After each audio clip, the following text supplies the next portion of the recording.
শুরু হলো সব খবর। যমুনা টেলিভিশনের নিয়মিত এই আয়োজনে আপনাদের সবাইকে স্বাগত জানাচ্ছি। মাসুম রাব্বি।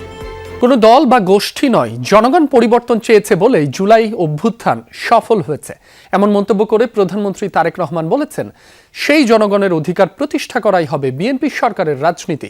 ফ্যাসিবাদী সরকারই জ্বালানি খাতকে ধ্বংস করে দেয়ায় সংকটের সূত্রপাত জানিয়ে প্রধানমন্ত্রী বলেন, সরকার শুধু অজুহাত দিয়ে সমস্যা এড়াতে চায় না, শিক্ষা, স্বাস্থ্য ও অর্থনীতি নিয়ে সরকারের পরিকল্পনাও তুলে ধরেন তারেক রহমান। জানান, কাজের মাধ্যমে সমালোচনার জবাব দেবে সরকার। জুলাই অভ্যুত্থানে দ্বিতীয় বর্ষ উপলক্ষে রাজধানীর কেআইবিতে বিএনপির আলোচনা সভা, যেখানে জুলাই অভ্যুত্থানের প্রেক্ষাপট, সফলতা ও সম্ভাবনা নিয়ে আলোচনা করেন বিএনপি ও শরিক দলের নেতারা। আমরা ভোটের অধিকারটা আমরা অর্জন করেছি। যে ভোটের অধিকার ছিনিয়ে নেওয়া হয়েছিল, এটা অবাধ, বিশ্বাসযোগ্য আমরা নির্বাচন করেছি। আমাদের সবার পরিচয় আছে, কিন্তু জুলাই ছাড়া তো তাদের কোনো পরিচয় নাই। জুলাই, আমরা এখানে 17 বছর, আমরা এখানে যারা বসে, আমাদের কোনো না কোনো রাজনৈতিক পরিচয় আছে। অনুষ্ঠানে প্রধানমন্ত্রী বিএনপি চেয়ারম্যান তারেক রহমান জুলাই অভ্যুত্থানের প্রেক্ষাপট নিয়ে কথা বলেন। জানান, জনগণের পরিবর্তনের স্বপ্ন বাস্তবায়ন করাই হবে তাঁর সরকারের প্রধান লক্ষ্য। এ সময় নেতাকর্মীদের নিজস্ব চিন্তা না করে জনগণের দায়িত্ব নেয়ার আহ্বান জানান। আমি আমার বাড়িঘর সবকিছু হারিয়ে ফেলি, যেই বাড়ি দেখে আমি চলে গিয়েছিলাম, এসে তো ফিরে এসে তো আমি সেই বাড়ি দেখিনি। তো আমরা সকলেই, বহু মানুষ বহু কিছু হারিয়েছি আমরা। কিন্তু আসুন, এখন বোধহয় আমাদের মাইন্ডসেট চেঞ্জ করার একটি সময় চলে এসেছে, পরিস্থিতি চলে এসেছে। কাজে আসুন, জনগণ আপনাদের পক্ষে রায় দিয়েছে, এখন আমাদের সকলের দায়িত্ব হচ্ছে জনগণের সেই দেওয়া দায়িত্বটি সঠিকভাবে পালন করা। এই জুলাই আন্দোলনের সফলতার ক্রেডিট এই দেশের সর্বস্তরের জনগণের। এটি কোনো একক ব্যক্তি, একক কোনো দল, রাজনৈতিক দলের এটি কোনো ক্রেডিট নয়। প্রধানমন্ত্রী বলেন, বিএনপি ক্ষমতায় এসে একটি ভঙ্গুর অর্থনীতি ও দ্বিধাবিভক্ত প্রশাসন পেয়েছে। জ্বালানি সংকটের মতো গুরুত্বপূর্ণ খাত ফ্যাসিবাদ ধ্বংস করে দেয়, সমাধানে সময় লাগছে। এক্সকিউজ দেওয়ার মাধ্যমে আমরা আমাদের দায়িত্ব এড়াতে চাচ্ছি না। হ্যাঁ, সমস্যা আছে, আমরা জানি, আমরা সেই সমস্যাটাকে অ্যাড্রেস করতে চাই। অনেকেই বলছেন যে বিভিন্ন বাসা বাড়িতে বা বিভিন্ন মিল ফ্যাক্টরিতে গ্যাস পাওয়া যাচ্ছে না। ইয়েস, উই অ্যাডমিট সমস্যা আছে, কিন্তু সমস্যা সমাধানের জন্য আমরা নিরন্তর কাজ করারও চেষ্টা করছি। পার্শ্ববর্তী দেশ মায়ানমার থেকে গ্যাস আনার জন্য আলোচনা এরই মধ্যে শুরু করেছে। চক্রান্তকারীদের ষড়যন্ত্র থেকে জনগণকে সচেতন করার আহ্বান জানিয়ে সরকার প্রধান বলেন, জনগণ চায় শান্তি, নিরাপত্তা ও কর্মসংস্থান। বিএনপি কথায় নয়, বরং কাজের মাধ্যমে জবাব দেবে বলেও জানান তিনি। যারা ষড়যন্ত্র করতে চায় তাদের ষড়যন্ত্রের প্রতি সজাগ দৃষ্টি রাখা, জনগণকে সতর্ক করা। জনগণ চায় রাস্তায় শান্তি, জনগণ চায় তার সন্তানের শিক্ষার ব্যবস্থা, জনগণ চায় তার জন্য চিকিৎসার ব্যবস্থা, জনগণ চায় একটি নিরাপত্তা, জনগণ চায় যে তার কর্মসংস্থানের ব্যবস্থা অথবা যার যেটা যোগ্যতা শুনে যে ব্যবসা বাণিজ্য, চাকরি বাকরি করবে। যেসব বিষয় আমরা গত কয়েকদিন যাবৎ রাজনীতি দেখছি, পত্রপত্রিকা দেখছি, আমার মনে হয় না কোনো গণতন্ত্রে বিশ্বাসী জনগণের কোনো সদস্য এইরকম কোনো কিছু দেশের মধ্যে চায়। এ সময় জুলাই অভ্যুত্থানে যারা ক্ষতিগ্রস্ত হয়েছে তাদের চাহিদা ও যোগ্যতা অনুযায়ী পাশে থাকার প্রতিশ্রুতি দেন তারেক রহমান। আরিফিন শাকিল, যমুনা নিউজ, ঢাকা।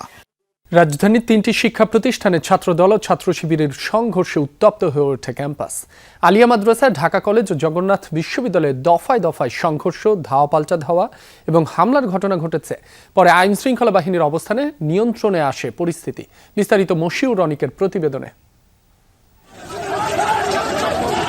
রাজধানীর পুরান ঢাকার বকশীবাজারের ঐতিহ্যবাহী আলিয়া মাদ্রাসায় হঠাৎই উত্তেজনা। মঙ্গলবার বিকেলে দফায় দফায় মারধর ও ধাওয়া পাল্টা ধাওয়া আতঙ্ক ছড়ায় আশেপাশের এলাকায়। সংঘর্ষের জন্য দুপক্ষই একে অন্যকে দায়ী করেন। পরে পুলিশ এসে পরিস্থিতি নিয়ন্ত্রণে আনে। সবাই আমরা শান্ত ছিলাম। কি কারণে এই পরিস্থিতি এরকম উত্তপ্ত হয়েছে আমরা জানি না। উভয় দলের সাথে আমরা কথা বলতেছি, ছাত্র দলের ভাইদের সাথে কথা বলছি, ছাত্র ভাইদের সাথে কথা বলার চেষ্টা করতেছি। আশা করি পরিস্থিতির সমাধান আসবে। ঢাকা মহানগর দক্ষিণের ভিতরে কোনো প্রকার কোনো সন্ত্রাসী কর্মকাণ্ড চলতে দেওয়া হবে না, সেটার ধারাবাহিকতায় আমরা এখানে এসেছি। ছাত্রদল শিবির সংঘর্ষের ঘটনা ঘটেছে ঢাকা কলেজেও। পরে ছাত্রদল মিছিল করে এবং ক্যাম্পাসের বিভিন্ন স্থানে অবস্থান নেয়। এ সময় ছাত্র শিবিরের এক সদস্যকে মারধর করে আটকে রাখার অভিযোগ ওঠে। এর আগে দুপুরে জগন্নাথ বিশ্ববিদ্যালয়ে সংঘর্ষের ঘটনা ঘটে। প্লেকার্ড নিয়ে শিবির ও ছাত্র শক্তির নেতাকর্মীরা একটি অনুষ্ঠানে ঢোকার চেষ্টা করলে দেখা দেয় উত্তেজনা। ছাত্রদলের নেতাকর্মীরা তাদের মারধর করে বলে অভিযোগ ওঠে। পরে শহীদ মিনারের সামনে আরেক দফায় সংঘর্ষে জড়ায় দুই পক্ষ। এতে উভয় সংগঠনের কয়েকজন নেতাকর্মী আহত হন। এই ধরনের সিন্ডিকেটের মাধ্যমে যদি সম্মানিত মানুষদেরকে সেখানে অসম্মান করা হয়, তাহলে জগন্নাথের প্রতি কি তারা আন্তরিকতা শো করবে? তাহলে যারা এই কাজটা করলো, এটা তো কোনো সুবিবেচকের কাজ হলো। 3টি ঘটনাতেই ক্যাম্পাসে অতিরিক্ত সতর্ক অবস্থানে রয়েছে আইন শৃঙ্খলা বাহিনী। এছাড়াও 5 আগস্টকে সামনে রেখে সারা দেশেই বাড়ানো হয়েছে নজরদারি। মশিউর অনিক, যমুনা নিউজ, ঢাকা। দেশের শিক্ষা প্রতিষ্ঠানগুলোকে আবারও সন্ত্রাসের অভয়ারণ্য করার চেষ্টা চলছে। পেশি শক্তি আর রাষ্ট্রযন্ত্রকে কাজে লাগিয়ে হল দখলের পুরাতন সংস্কৃতি ফেরাতে চাইলে ছাত্রদলকে ক্যাম্পাসেই ঢুকতে দেওয়া হবে না, এমন হুঁশিয়ারি দিয়েছেন এনসিপি নেতারা। বলেন, শিক্ষার্থীদের স্বাভাবিক একাডেমিক কার্যক্রম ব্যাহত হলে ছাড় পাবে না কেউ। 24 জুলাই আন্দোলনে তৎকালীন সরকারের রক্তচক্ষু উপেক্ষা করে রাস্তায় নেমে এসেছিল বেসরকারি বিশ্ববিদ্যালয়ের শিক্ষার্থীরা। রাজধানীর আফতাবনগরে সমন্বিত প্রাইভেট বিশ্ববিদ্যালয় জাতীয় ছাত্র শক্তি আয়োজন করে resistance to victory legacy of July আলোচনা সভা। আপনারা যদি জুলাইয়ের বিপক্ষে অবস্থান নেন। এতে অংশ নিয়ে এনসিপির আহ্বায়ক নাহিদ ইসলাম বলেন, শিক্ষা প্রতিষ্ঠানকে আবারও সন্ত্রাসের অভয়ারণ্য করার অপচেষ্টা চলছে। এই সরকার যদি ক্ষমতায় গিয়ে মনে করে যে তারা এখন ক্ষমতার জোরে সকল কিছু দখল করে নিবে, সকল কিছু দলীয়করণ করে নিবে, এটা শেখ হাসিনাও ভেবেছিল এবং ভেবে তার পরিণতি কি হয়েছিল এটা আপনারাই সাক্ষী। এ সময় এনসিপির মুখপাত্র আসিফ মাহমুদ বলেন, শেখ হাসিনার পতন হলেও ফেসিবাদের অবসান ঘটেনি, শুধু চেয়ারের মানুষ পরিবর্তন হয়েছে। হামলা হচ্ছে, সংঘর্ষ হচ্ছে এবং হল পুনর্দখল করা চলছে। তা আমরা যদি নিজেদের মধ্যেই মাৎসান্যয়ে ব্যস্ত থাকি, তাহলে এটা শেখ হাসিনা এবং আওয়ামী লীগকে সুযোগ তৈরি করে দিবে এখানে তাদের রাজনৈতিক পাটাতন শক্তিশালী করতে। বক্তারা দাবি করেন, পেশি শক্তি আর রাষ্ট্রযন্ত্রকে ব্যবহার করে ক্ষমতায় থাকতে চাচ্ছে সরকার। এবং ছাত্রলীগ সেগুলো বারবার বলতো, আপনারা যদি আবার নতুন করে ক্যাম্পাসগুলোতে সন্ত্রাসী রাজনীতির আতঙ্কগুলো বাড়াতে চান, তাহলে আপনারা কিন্তু আবারও ক্যাম্পাসে ঢুকতে পারবেন না। জুলাই অভ্যুত্থান নিয়ে সরকারিভাবে উল্লেখযোগ্য কোনো অনুষ্ঠান না রাখারও নিন্দা জানান বক্তারা। আল আমিন হক অহন, যমুনা নিউজ, ঢাকা। সরকার গণভোট ও জুলাই সনদ বাস্তবায়নের কথা বললেও উল্টো পথে হাঁটছে, এমন মন্তব্য করেছেন বিরোধী দলীয় নেতা ও জামায়াত ইসলামীর আমির ডাক্তার শফিকুর রহমান। জুলাই জাগরণ ডকুফিল্ম প্রতিযোগিতা 2026-এর পুরস্কার বিতরণী অনুষ্ঠানে তিনি বলেন, সঠিক পথে না এলে অতীতের ফ্যাসিস্টদের মতো পরিণতি সরকারকেও বহন করতে হবে। সকালে আরেকটি অনুষ্ঠানে জামায়াত আমির হুঁশিয়ারি দেন, যে বা যারা জুলাইকে ভুলিয়ে দেওয়ার চেষ্টা করবে, জনগণকে সাথে নিয়ে তাদের জীবনকে তছনছ করে দেওয়া হবে। অনুষ্ঠিত হলো বাংলাদেশ ইসলামী ছাত্র শিবির আয়োজিত জুলাই জাগরণ ডকুফিল্ম প্রতিযোগিতা 2026-এর পুরস্কার বিতরণী। প্রধান অতিথি ছিলেন জামায়াত ইসলামীর আমির ডাক্তার শফিকুর রহমান এবং 30,000 টাকা। পুরস্কার বিতরণী অনুষ্ঠানে জামায়াতের সেক্রেটারি জেনারেল জুলাই বিপ্লবের চেতনা প্রজন্ম থেকে প্রজন্ম ধারণের তাগিদ দেন। কোন রাজনৈতিক দল দেশকে আবারও ফ্যাসিবাদের দিকে নিতে চাইলে প্রতিহত করার হুঁশিয়ারি দেন। যদি কোনো রাজনৈতিক দল, কোনো শক্তি, কোনো পরাশক্তি, কোনো কালচারাল ফ্যাসিস্টরা দেশকে আবার ফ্যাসিবাদের দিকে নিয়ে যেতে চায়, ছাত্র জনতার আরেকটি গণ অভ্যুত্থানের মধ্য দিয়ে সেই চেষ্টাকে প্রতিহত করতে হবে। অনুষ্ঠানে জামায়াত আমির বলেন, সরকার জুলাই সনদ বাস্তবায়নের কথা বললেও উল্টো পথে হাঁটছে, তাই সঠিক পথে না এলে এই সরকারকেও অতীতের ফ্যাসিস্টদের মতো পরিণতি বরণ করতে হবে। যদি খুনি এবং জুলুমবাজদের বিচার না হয়, তাহলে এই জাতির মধ্যে আরো বেশি বেশি করে খুনি তৈরি হবে। এক ফ্যাসিবাদ বিদায় নেবে, আরেক ফ্যাসিবাদ তার জায়গা দখল করবে। আমরা ওই রূপান্তরটা চাইনি এবং এর জন্য অনিবার্য হয়ে উঠেছে গণভোটের গণরায় বাস্তবায়ন, জুলাই সনদ হুবহু বাস্তবায়ন। সরকারি দল এখনো চাচ্ছে না, তারা বলে আমরা অক্ষরে অক্ষরে বাস্তবায়ন করব, কিন্তু সব উল্টা পথে হাঁটতেছে। সঠিক পথে না আসলে অতীতের ফ্যাসিস্টদের যে পরিণতি হয়েছে সেই পরিণতি আপনাদেরকে ভোগ করতে হবে। এদিকে সকালে আজাদী সংগ্রামের পটভূমিতে জুলাই বিপ্লব 2024 বইয়ের মোড়ক উন্মোচন অনুষ্ঠানে অংশ নেন বিরোধী দলীয় নেতা ও জামায়াত আমির ডাক্তার শফিকুর রহমান। বলেন, এখন অনেকেই নিজেদেরকে জুলাই বিপ্লবের মাস্টারমাইন্ড দাবি করছে, অথচ আন্দোলনের কঠিন দিনগুলোতে কেউ আন্দোলনকারীদের পাশে দাঁড়ায়নি। সে সময় দলমতের ঊর্ধ্বে উঠে আন্দোলনকারীদের পাশে ছিল জামায়াত। আপাতত আমরা ফ্যাসিবাদের হাত থেকে মুক্তি পাচ্ছি। আমি আপাতত শব্দটি এই কারণেই বললাম, ফ্যাসিবাদ স্বাধীনতা পরবর্তী 54 বৎসরে ধীরে ধীরে জেঁকে বসছে। এর জড়, এর মূল অনেক গভীরে। একটা প্রচণ্ড ঘূর্ণিঝড়ে বড় বড় বট গাছগুলো পড়ে গিয়েছে, কিন্তু ছোট ছোট গাছের কিছু অস্তিত্ব এখনো রয়ে গেছে। তার বহিঃপ্রকাশ এখন আমরা দেখতে পাচ্ছি। ফ্যাসিবাদের শেকড় অনেক গভীরে মন্তব্য করে জামায়াত আমির বলেন, যে কোনো মূল্যে তাদের মূলোৎপাটন করা হবে। 71-এর মতো 24 যেন হারিয়ে না যায়, এই জন্য এই উদ্যোগ। লামিয়া তিথি, যমুনা নিউজ, ঢাকা। জুলাই সনদের বাইরে গিয়ে দলীয় মতাদর্শ চাপিয়ে দেওয়া হবে না বলে জানিয়েছেন আইনমন্ত্রী মোহাম্মদ আসাদুজ্জামান। মঙ্গলবার সংসদ ভবনে সংবিধান সংশোধনের বিশেষ কমিটির বৈঠক শেষে কথা বলেন তিনি। মন্ত্রী জানান, সনদকে ধারণ করে নির্বাচনী ইস্তেহারের আলোকে সংবিধান সংশোধনের সুপারিশ করা হবে। এ সময় কমিটির সভাপতি স্বরাষ্ট্রমন্ত্রী সালাউদ্দিন আহমদ বলেন, প্রস্তাবনা থেকে তফসিল, পুরো সংবিধান এবং জুলাই সনদ পর্যালোচনা করা হবে। বিরোধী দল নাম না দিলেও তাদের গঠনমূলক পরামর্শ ও মতামতকে সবসময় গুরুত্ব দেওয়া হবে বলেও জানিয়েছেন স্বরাষ্ট্রমন্ত্রী।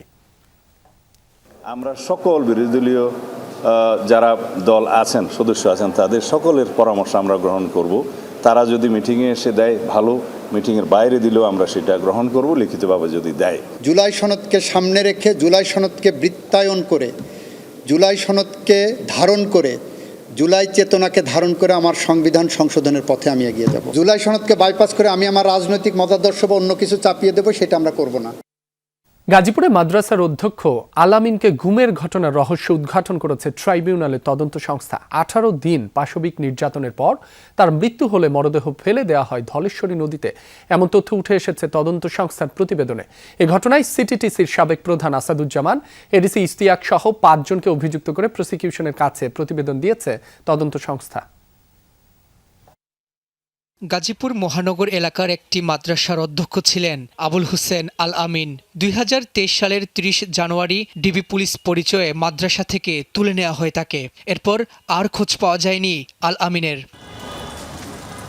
আন্তর্জাতিক অপরাধ ট্রাইব্যুনালের তদন্ত সংস্থার তদন্তে উঠে আসে 2023 সালের 28 জানুয়ারি দেশের বিভিন্ন স্থান থেকে 6 জনকে গ্রেফতারের পর রিমান্ডে নিয়ে জিজ্ঞাসাবাদ করে সিটিটিসি।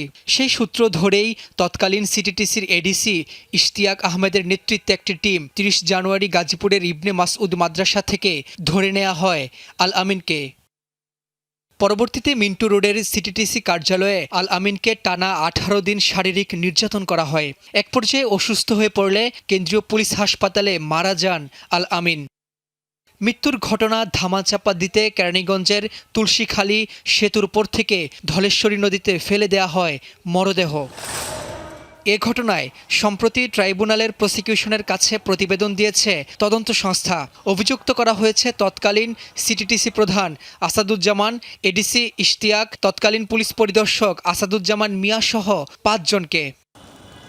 তবে তদন্ত প্রতিবেদন নিয়ে সরাসরি বক্তব্য না দিলেও চিফ প্রসিকিউটর জানান, দ্রুতই এ মামলার আনুষ্ঠানিক অভিযোগ দাখিল করা হবে ট্রাইব্যুনালে। রাব্বি হোসেন, যমুনা নিউজ, ঢাকা। দক্ষিণখানে দন্ত চিকিৎসক সারা রোকসানা পিনু হত্যা মামলায় নতুন মোড়। গ্রিল কাটা জানালার কাছে পাওয়া জুতার ছাপের সূত্র ধরে গ্রেফতার করা হয়েছে নিহতের স্বামীকে। পুলিশ বলছে, হত্যাকাণ্ডে স্বামীর সম্পৃক্ততা আছে সন্দেহে তাকে জিজ্ঞাসাবাদ করা হচ্ছে। অন্যদিকে নিহতদের স্বজনদের দাবি, খুন হওয়ার আশঙ্কার কথা আগেই জানিয়েছিলেন পিনু। বিস্তারিত জানাচ্ছেন রাব্বি সিদ্দিকী। গত বৃহস্পতিবার বিকেলে দক্ষিণখানের বাসা থেকে সারা রোকসানা পিনুর মরদেহ উদ্ধার করা হয়। প্রাথমিকভাবে পুলিশ ও নিহতের স্বামী জানিয়েছিল, বাসার গ্রিল কেটে ভেতরে ঢুকে দুর্বৃত্তরা তার স্ত্রীকে হত্যা করে এবং ঘরের মালামাল লুট করে নিয়ে যায়। তবে তদন্তের এক পর্যায়ে গ্রিল কাটা জানালার ভেতরের বারান্দায় একটি জুতার ছাপ পান সিআইডির সদস্যরা। পরে বাসা থেকে উদ্ধার করা এক জোড়া জুতার সঙ্গে সেই ছাপের মিল পাওয়া যায়। পুলিশ জানায় জুতাটি ছিল নিহতের স্বামী সোহেল রানার। এই হত্যাকাণ্ডের ঘটনায় নিহতের বোন সারা সুলতানা পলি অজ্ঞাতনামাদের আসামি করে মামলা করেন। মামলার তদন্তে সন্দেহভাজন হিসাবে সোহেল রানাকে গ্রেফতার করে পুলিশ। পরে আদালত তাকে 2 দিনের রিমান্ডে নেয়ার নির্দেশ দেন। তবে নিজেকে নির্দোষ দাবি করেছেন অভিযুক্ত সোহেল রানা। পায়ের ছাপটা আসলে কার? পায়ের ছাপ বলতে পেয়েছে হচ্ছে জুতার ছাপ। জুতার ছাপ কোনোভাবেই আমার হতে পারে না, কারণ যেহেতু আমি জড়িত না। এটা আমি পুনরায় তদন্তের জন্য আবেদন করতেছি। এদিকে পুলিশ বলছে সোহেল রানা তাদের হেফাজতে রয়েছেন, তাকে জিজ্ঞাসাবাদ করা হচ্ছে। তবে এখন পর্যন্ত তিনি এই হত্যার দায় স্বীকার করেননি। একটাই মাত্র জুতার ছাপ, যদি এখানে কয়েকজন আসতো বা তাদের কয়েকটা ছাপ পাওয়া যেত, তাহলে ভিতর জিনিসটা মানে একটু কোশ্চেন এটা এরাইজ, মানে আমাদের কাছে কোশ্চেন হয়ে দাঁড়াইছে যে বিষয়টা যে জুতার ছাপটা বাইরে কেন, ভিতরে কেন, বাইরে কেন জুতার ছাপ নাই? জুতার ছাপটা তো ওনারই, ওনার হাজবেন্ডেরই। অন্যদিকে নিহতের স্বজনদের অভিযোগ, ডাকাতির নাটক সাজিয়ে পিনুকে হত্যা করেছেন তার স্বামী সোহেল রানা। ঘটনার সুষ্ঠু তদন্ত এবং দোষীর সর্বোচ্চ বিচার দাবি করেছেন তারা। তার শাস্তি হবে মৃত্যুদণ্ডই, তো একজনকে হত্যা করলে তো সর্বোচ্চ শাস্তি মৃত্যুদণ্ড। সেই মৃত্যুদণ্ডটাই আমি দেখতে চাই। জানা গেছে সোহেল রানা উত্তরা পশ্চিম থানা এলাকার 7 নম্বর সেক্টরের একটি ডেভেলপার প্রতিষ্ঠানের সহকারী ব্যবস্থাপক। রাব্বি সিদ্দিকী, যমুনা নিউজ, ঢাকা। বিএনপি ক্ষমতায় এসে সকল জায়গায় দলীয়করণ শুরু করেছে বলে মন্তব্য করেছেন জামায়াতে ইসলামীর সেক্রেটারি জেনারেল মিয়া গোলাম পরোয়ার। বলেন, আওয়ামী লীগও একই কাজ করেছিল, এখন দল বদলেছে কিন্তু চরিত্র বদলায়নি। বিকেলে জাতীয় প্রেস ক্লাবে বাংলাদেশ শ্রমিক ফেডারেশন আয়োজিত সমাবেশে তিনি বলেন, দলীয়করণের মাধ্যমে জগন্নাথ বিশ্ববিদ্যালয়ে ভিসি নিয়োগ দেওয়া হয়েছে। তিনি এসেই শিবিরের সভাপতিকে বেধড়ক পিটিয়েছেন। জুলাইয়ের পর জাতি এমন রাজনীতি চায়নি। গোলাম পরোয়ার আরও বলেন, জামায়াত সহিংসতা সন্ত্রাসের দিকে যেতে চায় না। জুলাই সনদ ও গণভোটের রায় বাস্তবায়ন না হলে রাজপথ ছাড়ার উপায় নেই। এ সময় জুলাই সনদ ও গণভোটের রায় বাস্তবায়ন এবং সরকারকে নানা অনিয়মের সমালোচনা করেন শ্রমিক কল্যাণ ফেডারেশনের নেতারা। দলবাজ ভিসিকে এখান থেকে অপসারণ করান, আর বড় বড় পদে সব দলবাজ লোক লাগাচ্ছে। তাহলে আওয়ামী লীগের কি দোষ ছিল? ওনারাও তো সরকারই ছিল, তাই ওনাকে প্রস্তাবগুলো বসাইছিল। তাহলে তো শুধু দলের নাম পাল্টে গেছে, চরিত্র একই আছে। বিএনপি জনগণ ও গণমানুষের দল, তাই জনগণের প্রতি সরকারের দায়বদ্ধতা থেকে দেশের জন্য কাজ করছে, এ মন্তব্য করেছেন উত্তর সিটি কর্পোরেশনের প্রশাসক মোহাম্মদ শফিকুল ইসলাম খান মিল্টন। বলেন, সরকার রাজধানীবাসীকে সর্বোচ্চ নাগরিক সেবা দেওয়ার পরিকল্পনা নিয়ে কাজ করছে। বিকেলে রাজধানীর বাইগারটেক নামাপাড়া এলাকায় বিভিন্ন উন্নয়ন প্রকল্পের উদ্বোধনী অনুষ্ঠানে এসব কথা বলেন তিনি। শফিকুল ইসলাম বলেন, যেসব সড়কে জনভোগান্তি বেশি হয় সেসব রাস্তাগুলোকে সর্বোচ্চ গুরুত্ব দেওয়া হচ্ছে। জানান, নগর পরিকল্পনা নিয়ে নিয়মিত সরকার প্রধানের সাথে আলোচনা ও বৈঠক হচ্ছে। জলাবদ্ধতা, মশার উপদ্রব সহ নানা বিষয়ে পরিকল্পনা গ্রহণ করছে সরকার। নগরকে সুন্দর রাখতে ও মশামুক্ত রাখতে সবাইকে সচেতন হওয়ার আহ্বানও জানান প্রশাসক। প্রধানমন্ত্রী যেমন জনগণের কাছে দায়ভার আছে, আমাদেরও তার কর্মী হিসাবে আমাদেরও জনগণের কাছে দায়ভার আছে। জনগণের যে নৈতিক অধিকারগুলো আছে, নগরে বসবাস করার জন্য তাদের যে অধিকার, সেই অধিকারটুকু আমরা ন্যূনতম যতটুকু আছে আমরা তার চেয়ে বেশি দেওয়ার চেষ্টা করে যাচ্ছি। এখন জুলাই গণ অভ্যুত্থান, আত্মত্যাগ, সংগ্রাম, বিজয় ও ছাত্রদলের অবদান শীর্ষক প্রামাণ্যচিত্র প্রদর্শনী করেছে জাতীয়তাবাদী ছাত্রদল। রাতে কেন্দ্রীয় শহীদ মিনারে এর আয়োজন করা হয়। আয়োজকরা জানান, জুলাই আগস্টের ঐতিহাসিক গণ অভ্যুত্থান স্মরণ, শহীদ ও আহতদের প্রতি শ্রদ্ধা প্রদর্শন, ঐতিহাসিক স্মৃতি সংরক্ষণ, সকল অংশীজনের অবদানের স্বীকৃতি, ফ্যাসিবাদ বিরোধী জাতীয় ঐক্য প্রতিষ্ঠা এবং দুঃশাসনের বিরুদ্ধে ছাত্র জনতার দীর্ঘ লড়াইয়ের বিরচিত বিজয়ের দ্বিতীয় বর্ষপূর্তিতে এই আয়োজন করা হয়েছে। অনুষ্ঠানে ছাত্রদলের সাবেক ও বর্তমান নেতারা উপস্থিত ছিলেন। প্রামাণ্যচিত্রে জুলাই আন্দোলনে ছাত্রদলের নেতাকর্মীদের আত্মত্যাগ সহ ছাত্রদলের ভূমিকা তুলে ধরা হয়। পরে মনোজ্ঞ সাংস্কৃতিক অনুষ্ঠান উপভোগ করেন অতিথিরা।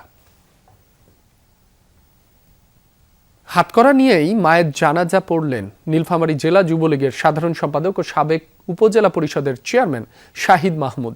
দুপুরে জেলা কারাগার থেকে প্যারোলে মুক্তি পেয়ে যুবলীগ নেতা ডাকবাংলো সার্কিট হাউস ঈদগাহ মাঠে জানাজায় উপস্থিত হন। স্বজনরা জানায় তার মা রওশন আরা বার্ধক্যজনিত কারণে সোমবার রাতে রংপুর মেডিকেল হাসপাতালে মারা যান। শেষবারের মতো মাকে দেখতে ও জানাজায় অংশ নিতে প্যারোলে 5 ঘন্টার জন্য মুক্তি পান শাহিদ মাহমুদ। হাতকড়া সহ পুলিশের নিরাপত্তায় জানাজায় অংশ নেন তিনি। জানাজা শেষে তাকে রংপুর জেলা কারাগারে নিয়ে যাওয়া হয়। 2টি হত্যা সহ 5 মামলার আসামি শাহিদ 2025 সালের 7 সেপ্টেম্বর রাতে রংপুর নগরীর ধাপ লালকুঠির একটি ভাড়া বাসা থেকে তাকে গ্রেফতার করা হয়। দেশে এখন বিরোধী দল একটাই, সেটা হলো জামায়াত শিবির। তারা এনসিপিকে সৃষ্টি করে জাতীয় রাজনীতিতে এনেছে, এমন মন্তব্য করেছেন পানি সম্পদ মন্ত্রী শহীদউদ্দিন চৌধুরী অ্যানি। মঙ্গলবার বিকেলে লক্ষ্মীপুরে জেলা বিএনপির উদ্যোগে আয়োজিত জুলাই সমাবেশে অংশ নেন তিনি। এ সময় মন্ত্রী বলেন, প্রতিনিয়ত প্রধানমন্ত্রী তারেক রহমানকে নিয়ে অশালীন মন্তব্য করা হচ্ছে। যারা স্বাধীনতার সময় বাংলাদেশের বিপক্ষে ছিল তারাই নাসির উদ্দিন পাটোয়ারিকে তৈরি করেছে। অ্যানি বলেন, জামায়াত শিবিরের নেতৃত্বে একাকার হয়ে গেছে এনসিপি। একটা দল যারা স্বাধীনতার সময় বাংলাদেশের বিপক্ষে ছিল, তারা এই বেয়াদবদেরকে সৃষ্টি করার মূলে ছিল। আজকে তারা এই বাংলাদেশে বেয়াদব তন্ত্র নাজিল করেছে। সারা দেশে ছাত্রদলের উপর শিবিরের হামলার প্রতিবাদে নাটোরে মশাল মিছিল অনুষ্ঠিত হয়েছে।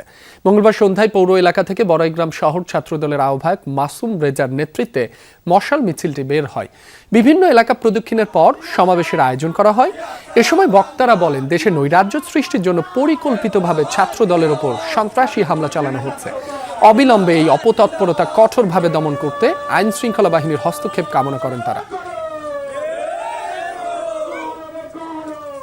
জুলাই গণ অভ্যুত্থান দিবসে সম্ভাব্য অপ্রীতিকর পরিস্থিতি এড়াতে গোপালগঞ্জে পুলিশের পাশাপাশি 5 প্লাটুন বিজিবি মোতায়েন করা হয়েছে। আইন শৃঙ্খলা বাহিনীর সদস্যদের সমন্বয়ে জোরদার করা হয়েছে শহরের গুরুত্বপূর্ণ এলাকার নিরাপত্তা। সরকারি স্থাপনা ও জনসমাগম স্থলে মোতায়েন করা হয়েছে অতিরিক্ত পুলিশ সদস্য, বাড়ানো হয়েছে গোয়েন্দা নজরদারি, চালানো হচ্ছে সার্বক্ষণিক টহল। যে কোনো পরিস্থিতি মোকাবেলায় সর্বোচ্চ প্রস্তুত রয়েছে আইন শৃঙ্খলা বাহিনী। দর্শক, এই ছিল সব খবরের আয়োজনে। এতক্ষণ যারা সাথে ছিলেন সবাইকে ধন্যবাদ।